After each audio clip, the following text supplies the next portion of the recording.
আজি হ'ল বৃহস্পতিবাৰ আৰু ভিডিঅ'টো ৰাতিপুৱা ষ্টাৰ্ট কৰা নহ'লে এখেত অফিচলৈ গ'ল আৰু অফিচৰ পৰা আহি দেউতাৰ লগত হঠাৎ কথা পাতি ঘৰত মানে বালি পেলোৱা কথা ভাবিলে। আমি দুজনী আকৌ আগফালে ওলাই আছিলোঁ, এখেতে আকৌ গাড়ীখন পিছলৈ নি মানে গাড়ীখন বালি পেলোৱা গাড়ীখন সোমাব পৰাকৈ ৰাস্তাটো মুকলি কৰি দিছে আৰু এই ভাবিছে ক'ৰবাত দেউতাক গৈছে তাইক নিয়া নাই, সেইকাৰণে মুখখন ফুলাই চকুকেইটা ডাঙৰ কৰি বেকা বেকিকৈ চাই আছে, কিজানি দেউতাক ওলাই গৈছে তাইক নিয়াকৈ।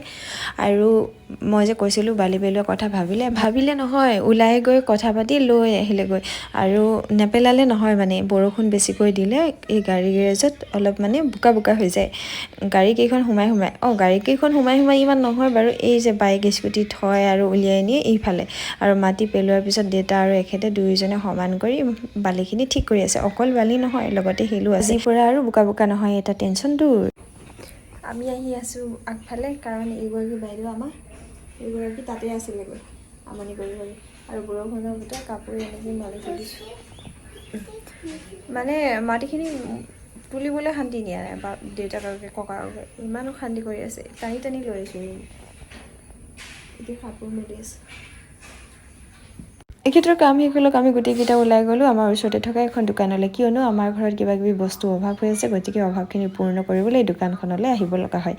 আৰু আমি আহি পালোঁ দোকান আৰু এখেতে বস্তু লৈ গ'লে গাড়ীত উঠাবলৈ, আমি দুজনে পিছত গৈ আছোঁ। আৰু আমাৰ ওচৰতে আছে নহয় এখন ফাষ্টফুড, আৰু সেইখনত দেখিয়ে তাই লগে লগে চাওমিন খাওঁ বুলি ক'লে আৰু দেউতাকে ভেজ চাওমিন মানে পেকিং কৰি লৈ আহিলে, কিয়নো আজি বৃহস্পতিবাৰ আমি চিকেন টিকেন একো নাখাওঁ। আৰু এখেতে বিচনাত বহি খালেই আৰু এই মোলৈ অকণমান থৈ দিছিল, লগতে ময়ো খাই ল'লোঁ। তাৰপাছত চাওকচোন ৰাতি 10টা বাজি পাৰ হ'ল, মানে ভাত পানী খুৱাই কিতাপো পঢ়ালোঁ আৰু এওঁ লাগিছে মানে হেপী বাৰ্থডে ক'ব। এই যে কালাৰ বুকখনত মানে কেক এটাও আছিলে মানে কালাৰ কৰিবলৈ, আৰু তাই কালাৰটো কৰি চাওকচোন।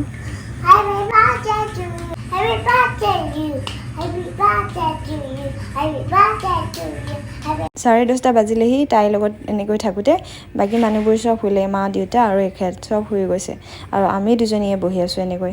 চাওকচোন, তাই টোপনি নাই। আজি ভিডিঅ'টো ইমানতে সমাপ্ত কৰিলোঁ, আকৌ আহিম নতুন এটা ভিডিঅ'লৈ, তেতিয়ালৈকে বাই। ভিডিঅ'বোৰ চাব, ভাল পালে লাইক এটা কৰিবলৈ কেতিয়াও নাপাহৰিব।